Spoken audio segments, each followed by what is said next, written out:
Hola, soy Loreto y la clase de hoy se trata de los precedentes de la Primera Guerra Mundial. La Primera Guerra Mundial fue un acontecimiento que marcó un antes y un después en los hitos bélicos a nivel global, puesto que antes de sus inicios en 1914 no se había registrado ninguna batalla que involucrara tantas naciones relativamente lejanas geográficamente, ni que dejara tantas repercusiones a un nivel mundial debido a la creciente globalización.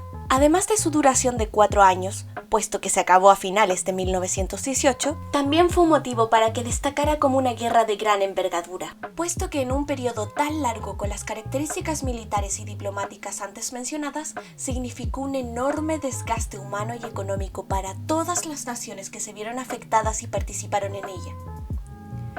Si bien tuvo sus detonantes específicos, también hubo un contexto mundial que llevó finalmente al desarrollo de los hechos tal y como ocurrieron. En primer lugar, podemos destacar que desde hace algunos años se venía gestando un cambio de mentalidad en la sociedad de la época, donde el capitalismo tomaba fuerza como un nuevo sistema económico. Además, los avances en la tecnología, gracias a la revolución industrial, junto con el surgimiento de las distintas corrientes ideológicas y filosóficas, hicieron del periodo entre 1871 y 1914 una época de prosperidad económica, social, cultural y política para principalmente los europeos. Por supuesto, las materias y recursos necesarios para mantener dicho avance provenían de tierras externas. El imperialismo se había puesto de moda para todas las potencias mundiales, quienes competían por poderío y expansión mediante la adquisición de nuevas colonias y control sobre Asia y África. Además, la mano de obra recaía obviamente en el proletariado, mientras se favorecía el enriquecimiento y comodidad de la élite y la burguesía. Junto con el imperialismo y el desarrollo de la cultura y corrientes sociales e ideológicas en cada país, nace un creciente nacionalismo en la población de cada uno que iba tomando cada vez más adeptos y fuerza. De la mano con esto, surgió una suerte de carrera armamentista entre las mismas potencias que competían por agrandar su imperio con un afán expansionista, lo cual con el tiempo produjo una paz armada en donde los imperios favorecían el desarrollo y la adquisición de armamento junto con un crecimiento constante del grueso de sus fuerzas militares. Esto último lo hicieron factible gracias a la incorporación del servicio militar obligatorio para los jóvenes. Todas estas medidas eran ejecutadas de manera preventiva, es decir, sin incurrir en conflictos mayores con externos aún, pero inevitablemente generaba un sentimiento de tensión continua en todo el territorio europeo y competencia por quien superaba en poder bélico y otros aspectos a quién. Debido a estas tensiones, naturalmente las naciones buscarían mantener la paz y el equilibrio de poderes, tanto para evitar conflictos bélicos indeseados como para evitar que alguna de ellas destacara y sobrepasara a las demás, quitando así la oportunidad de darle la supremacía europea a una sola potencia. Se dio entonces un complejo sistema de alianzas entre las potencias del momento, que si bien tenía ciertas influencias que estaban presentes desde hace años, tuvo ciertas variaciones y por fin echó raíces en este periodo.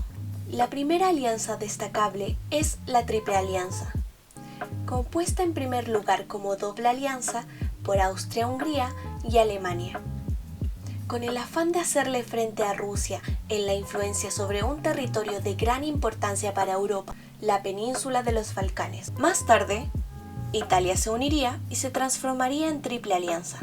Por el lado contrario, Rusia tampoco se quedaría atrás en materia de diplomacia. Luego se establecería la alianza franco-rusa para hacerle frente a la Triple Alianza, donde Francia esperaría estar en una posición que le permitiera tomar venganza por su derrota contra Prusia y sus aliados alemanes en 1870. Más tarde, se les uniría el Imperio Británico, que aunque primero reacio a crear relaciones diplomáticas externas por sus políticas de aislación internas, firmó alianza con ambas naciones al ver la creciente potencia bélica alemana. De esta manera, se establecía entonces la Triple Entente. El resto de los países no tenía particulares tratados de alianzas con los demás antes de comenzar la guerra, de modo que se conversaban como naciones neutrales. Acercándose a la explosión del conflicto, se presentan una serie de crisis y conflictos bélicos en la península de los Balcanes. Guerras entre países de la zona, en donde se ve principalmente en la mira el reino de Serbia, el cual era un territorio protegido diplomáticamente por el Imperio ruso. Es el 28 de junio de 1914 cuando el archiduque de Austria, Francisco Fernando, es asesinado por un grupo radical durante una visita a Sarajevo, en Bosnia. Aunque el hecho no tuvo grandes repercusiones en la población austriaca, las autoridades tomaron medidas inmediatamente, y cuando se descubrió que funcionarios del gobierno de Serbia estaban involucrados en el atentado, Austria le hizo directa afrenta al reino serbio, donde luego de una negociación fallida se declara finalmente la guerra. Rusia saldría en respaldo de su protegido serbio y declararía que comenzaría a movilizar sus fuerzas contra el Imperio Austrohúngaro. Alemania se suma al conflicto debido a su alianza con Austria. Luego, paulatinamente se van uniendo al conflicto las naciones debido a sus relaciones diplomáticas, e incluso algunas que antes eran neutrales, debido a que potencias involucradas en la guerra se declararon en conflicto con ellas. Con esta cadena de desafortunados hechos puestos en marcha, se desata la Primera Guerra Mundial.